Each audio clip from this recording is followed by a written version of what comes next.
discutir economia. A alternativa dele foi brilhante. Na minha opinião, foi brilhante a saída dele. Invocar o anarcocapitalismo. Eu acho que foi brilhante o Milley. Um anarcocapitalismo com rock and roll. Tá? O anarcocapitalismo é uma proposta tão utópica que soa para os leitores, principalmente os jovens desiludidos e sem futuro, que é a base dele, que são dominados pelo niilismo, que é uma característica da cultura hiperinflacionária. O niilismo é a característica. Tá? Então soa um negócio tão utópico que realmente é anárquico, revolucionário, antissistema, ainda mais pegando como a pecha de libertário, como denomina a cobertura fofa da grande mídia, porque é baseado aqui nas ideias do Murray Rothbard, que na década de 40, ele faz uma mistura de escola austríaca, liberalismo clássico, anarquismo, mutualistas americanos do século XIX. Ele funda aquilo que é chamado anarcocapitalismo, tá? Que ele achava esse Murray Rothbard, que vocês estão vendo aí, como uma evolução natural em relação ao capitalismo de Estado. Tá? Como assim? Eliminação da ineficiência do Estado pela racionalidade dos mecanismos de preços e a troca pacífica e voluntária do mercado no lugar do Estado. Por que o Estado falha? Porque ele não é regido pelo mecanismo perfeito de preços. Tá?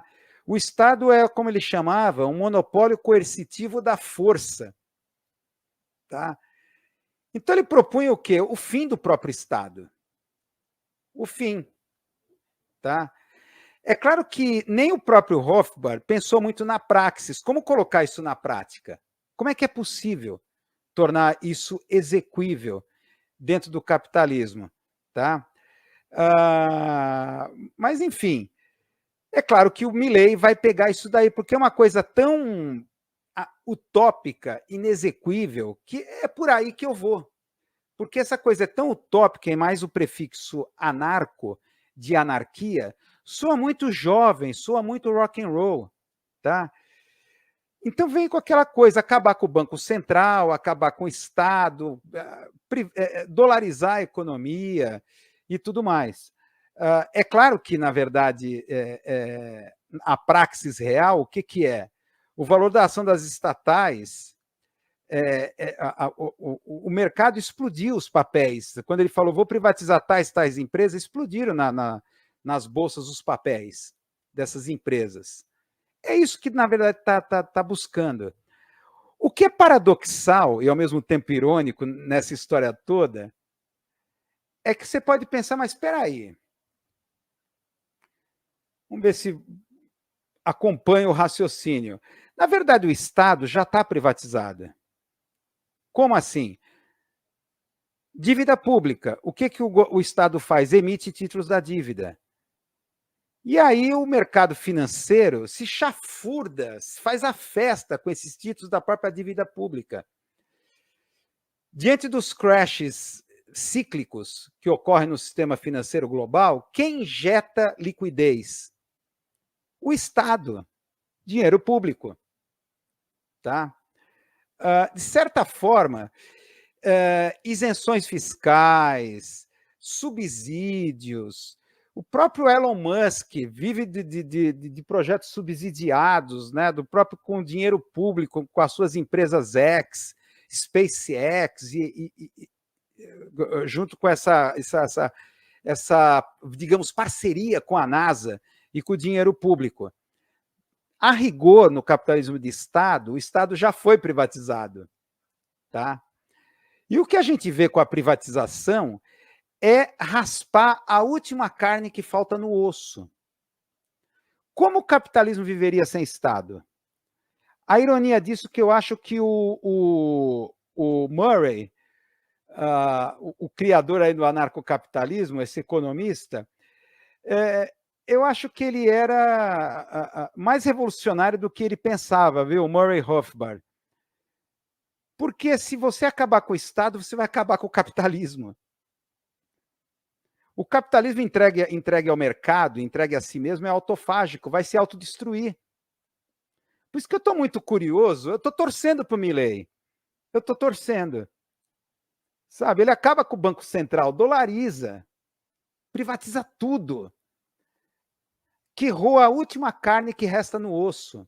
Até acabar o Estado, o que vai restar? Sabe, eu estou muito curioso, porque a grande ironia é essa. A grande ironia é essa do anarcocapitalismo. Que a jogada sensacional de comunicação do Milei foi pegar essa coisa do anarcocapitalismo, é falar de economia sem falar de economia. Tanto é que no último debate com o Sérgio Massa, o primeiro bloco, até a gente comentou, ele não quis discutir nada, ele podia pegar na jugular, voar no pescoço do Sérgio Massa. Ele é o ministro da economia, supostamente o responsável por tudo que ele acusava. Mas não, ficou na dele. Né?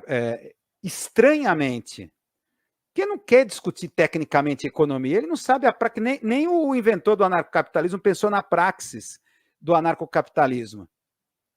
Como é que é isso na prática? Como é que funciona? Você achava que é evolução natural, coisas assim. Então eu estou muito curioso. É claro que essa coisa do antissistema, está lá o Macri por trás, o Macri e os políticos profissionais. Estão lá por trás.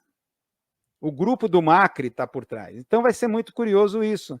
Claro que não vai na radicalidade o Milei, não vai fazer isso. Tá? É manter o Estado assim, o Estado privatizado, o capitalismo de Estado. O Estado privatizado. Tá?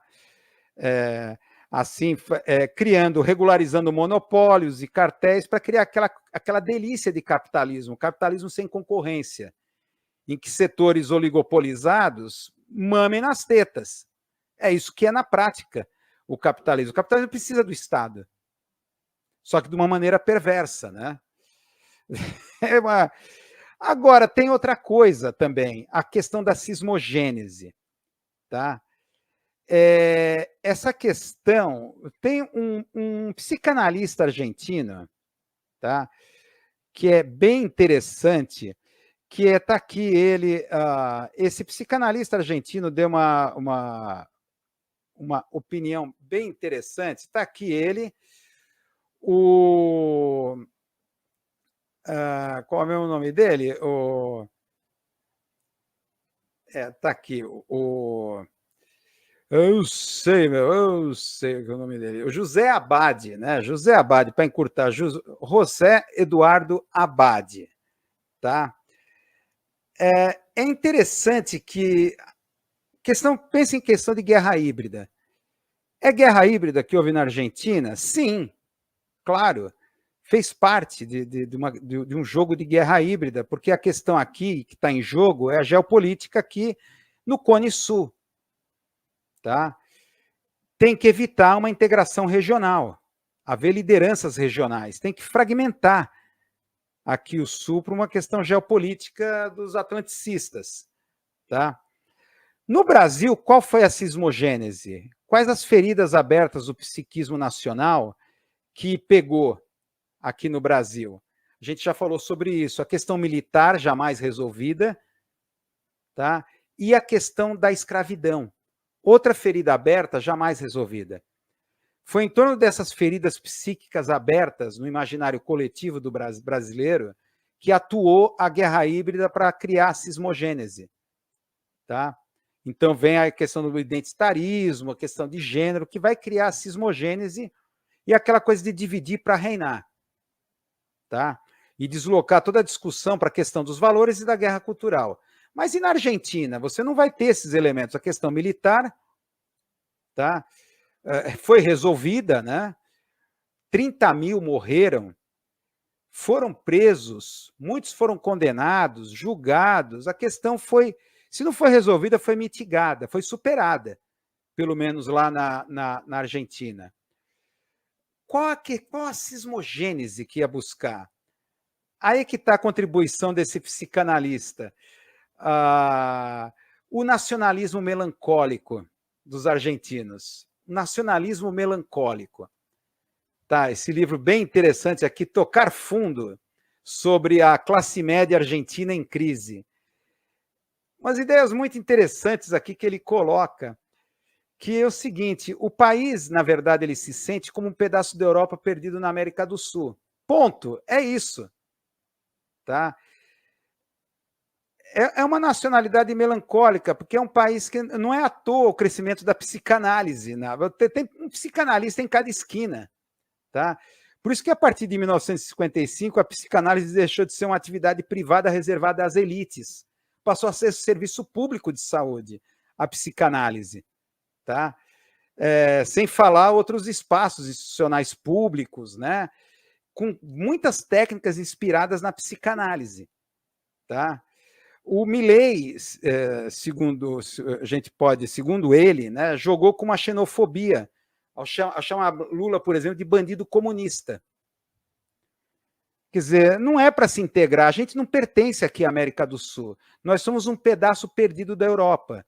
Então ele coloca o seguinte, vou citar aqui uma ideia dele aqui.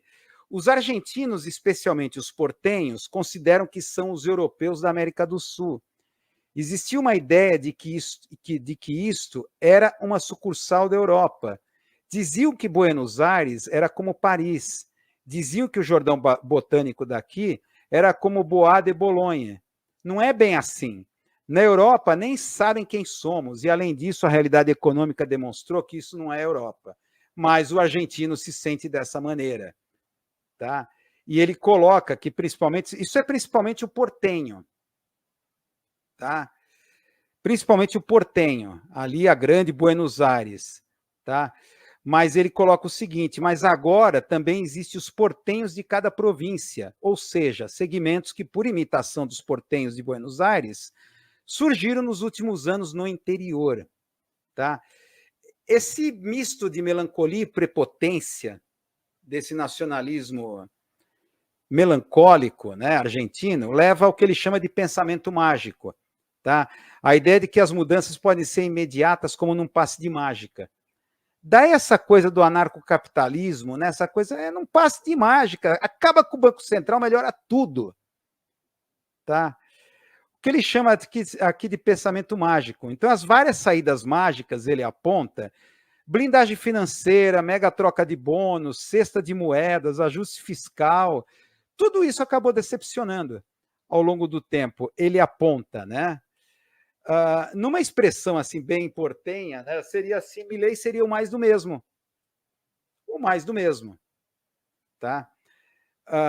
Por isso essa coisa da não integração. Ele atacou, Milei pegou a questão da cismogênese, é pegar essa questão da xenofobia. E a cobertura aqui no Brasil é fofa. Tá? A questão, as mulheres do Milei. Tá?